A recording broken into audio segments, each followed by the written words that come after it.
दस इंद्रियों से जब तक जीव संबद्ध है, मिला हुआ है, तब उसका परिचय भी हम दशानन भाई कह करके दे सकते हैं। किंतु जब वह विवेक के द्वारा, ज्ञान के द्वारा स्वयं को दशानन से अलग कर ले, भिन्न बना ले, तब वह ईश्वर से अभिन्न हो जाता है। अब हम ईश्वर से अभिन्न होंगे जब हमारी ये 10 इंद्रियाएं विषय भोग को छोड़ करके परमात्मा की तरफ बढ़ेंगी।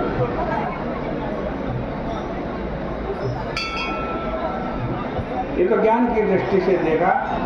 अब जरा देखो भक्ति की दृष्टि से। विभीषण भगवान से मिलने के लिए आया है, इसको जरा भक्ति की दृष्टि से देखें।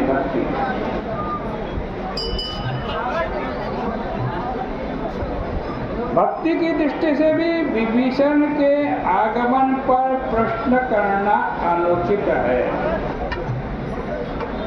क्यों? यदि विभीषण दशानन के भाई होते हुए भी लंका के विशाल राज्य, वैभव और संबंधों का परित्याग करके मेरे पास आए हुए हैं, तब तो उन्हें और भी सत्कार पूर्वक लाया जाना चाहिए। क्योंकि भक्तों के लक्षण उनमें विद्यमान है।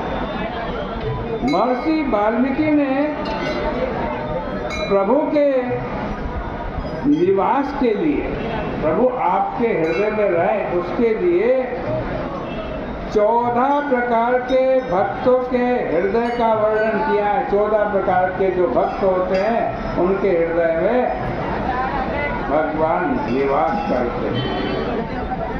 उन 14 प्रकारों में से एक प्रकार विभीषण का भी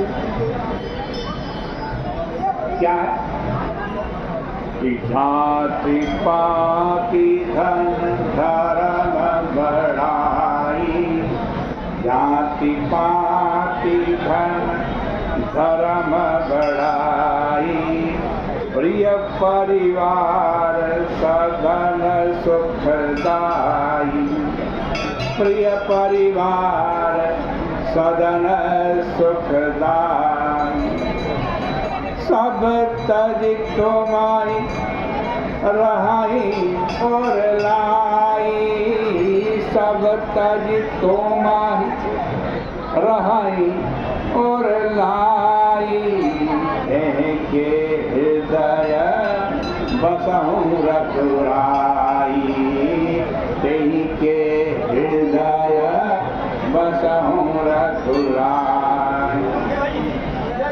ये लक्षण जो बताया ना कि जाति पाति धन धर्म प्रशंसा प्रिय परिवार मकान महल, ये जितने भी सुख देने वाली चीज है, इन सब को त्याग करके जो भगवान का चिंतन करता है ना, उसके हृदय में रघुराई रहते हैं, उसके हृदय में भगवान रहते हैं। और ये लक्षण विभीषण के पूरी तरह विद्यमान है, पूरी तरह विद्यमान है। जाति और पाति की दृष्टि से उसकी उत्कृष्टता निर्विवाद है। उत्तम कुल पुलस्त कर नाती, अरे बड़े उत्तम कुल में पुलस्त ऋषि का नाती, इस रूप में उनका परिचय दिया जाता है। वे अपने जात्याभिमान को छोड़कर आज बाहर खड़े हुए हैं। लंका में जितना धन है वह किसी से छिपा हुआ नहीं। भाई को छोड़कर उन्होंने लौकिक धर्म का भी परित्याग कर दिया।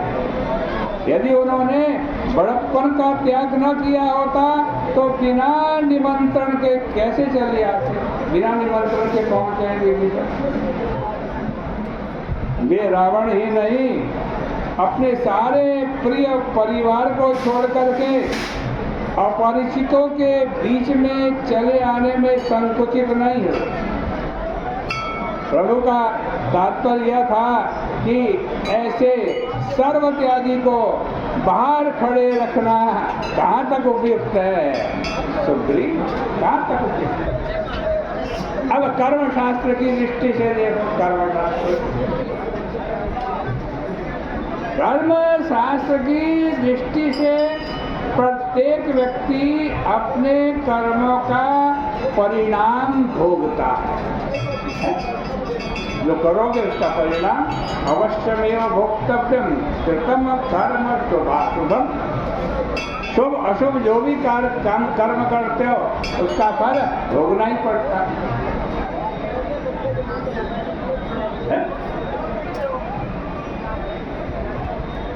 यदि दशानन ने दुष्कर्म किए तो उनका दंड उसे भोगना होगा, क्योंकि परम प्रधान विश्व करी राखा, जो जस कराई सो तस फल चाखा। दशानन की दुष्टता का दंड अब उसके छोटे भाई को क्यों भोगना पड़े? भाई जिसने अपराध किया उसी को दंड दो ना। रावण ने अपराध किया, उसको दंड देना उचित है। विभीषण ने तो कोई अपराध नहीं किया, उसको दंड देना कहाँ का न्याय है? अभी तो विभीषण की इसलिए सराहना की जानी चाहिए कि लंका में रहते हुए भी उन्होंने स्वधर्म का पालन करने का प्रयास किया। लंका में राक्षसों के बीच में रहते हुए भी और राम राम जपते हैं। और अंत में रावण का अन्याय असह्य होने पर वे मेरे पक्ष में चले आए। ऐसी परिस्थितियों में सत्कार के स्थान पर उनका अनादर कितना बड़ा अन्याय होगा। और भी कई कारण हैं। विभीषण के भगवान राम से मिलने में कोई बाधा नहीं है, उसके और भी कारण हैं, इनकी चर्चा कल करेंगे। आइए